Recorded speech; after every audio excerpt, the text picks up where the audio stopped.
Salam alaikum. I just wanted to jump in here real quick and excuse myself. I know that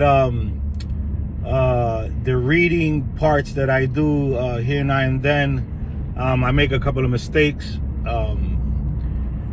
My visual is not as great as it used to be.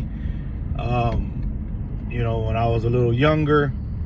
So I'm actually using these glasses to see small letters.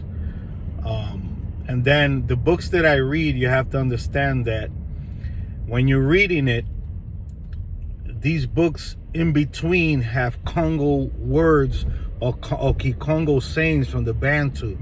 So a lot of times I have to skip over those words and recontinue on the next English part of the book.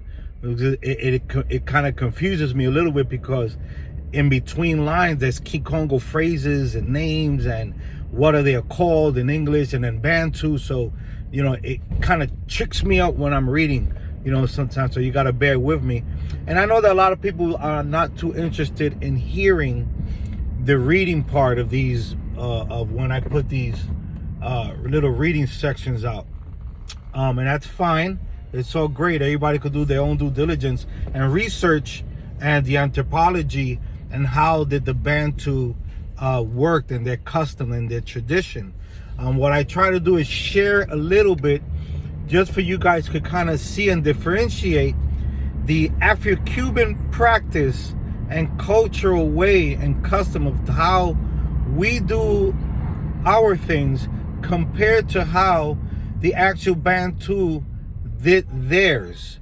And not only do you see the differences in the cultures, is you also learn from how they structured their communities.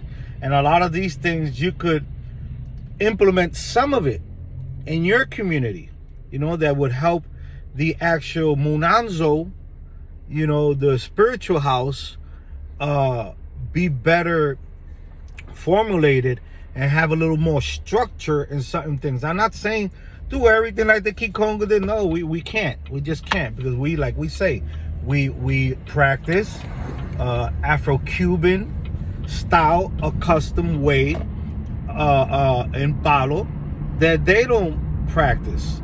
It's not their custom, it's not their way. But we have to understand the key source of where it came from, and then research in history. How did it come to how we practice it now? And it has to do with a mixture of cultures, in that part. And how things were understood and things were morphed into what we call, Palo Mayombe, and then, all the ramas and stuff that came out from it and how different people practice it.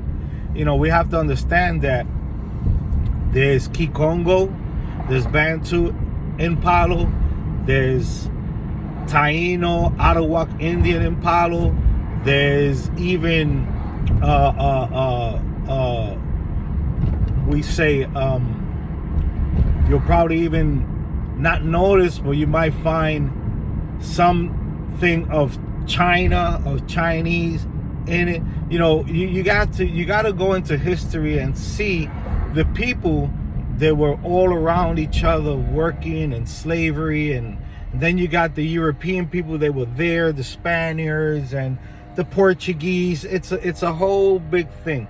That's why it's so different than how they practiced in the Congo, and the Bantu.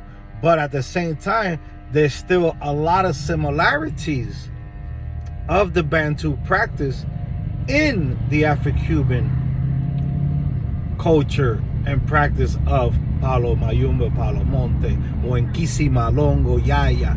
You understand? So this is the only reason why I read these little bits. And I know I make mistakes. I know. I just explained some of the reason why. Sometimes I don't understand a word, which is fine. But that's the only reason why I do it. I don't do it for any other reason, just to share, because I know there's not a lot of books on the Afro-Cuban culture in Palo. You're not gonna find a lot of books in English. The majority are in Spanish, you know. So, and I have quite a few books in Spanish, but the channel is for English-speaking people. Even though some of us might be of Latino descent or might be mestizos like I am, mixed, then, you know, and we might not know Spanish because all what we learned, because we always lived in the United States, you know, and so we only speak English. We might understand it, but we can't read it, or we might not even understand Spanish, you know. So this is how it works. So this is the only reason why I put those little readings out, just for you guys could see and hear a little different of culture, and get an idea. You could just keep it for yourself and be like, okay, I understand this way or that. You could implement it in your practice if it's implementable, you know. Or you could just have it as something historical, something that you know, some type of knowledge. That's what I put it out there for. That's the only reason why I read sometimes at night. But other than that, guys, salam alaikum, be safe, have a great Friday.